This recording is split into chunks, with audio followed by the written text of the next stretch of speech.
Hey friends, Kevin here, and I wanted to answer your question about these Rockland auto ramps, lift ramp. I really like that they have all of the information on the end as far as the capacity, the ratings for these. I'm going to give you a close-up of this, and then we're going to get a vehicle up on these. And as we know, especially working on vehicles, a lot of tools and things that we buy now aren't made as well as things were made decades ago.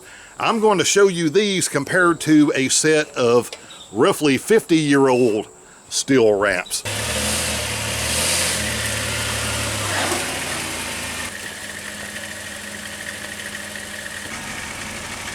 Now, because I have a lot of experience with this stuff, Rockland did send this set of ramps to me to try out. Here is a set of ramps that is 40 to 50 years old.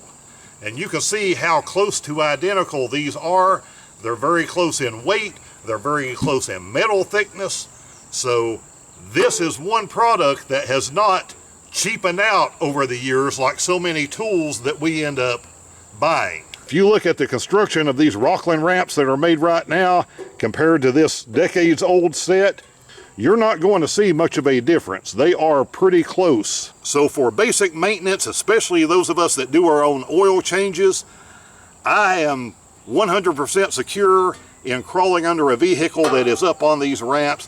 I don't think you'll have any worries. When you order a set of these, take these out of the box and you see the build quality of this for yourself, you're not going to be the least bit disappointed.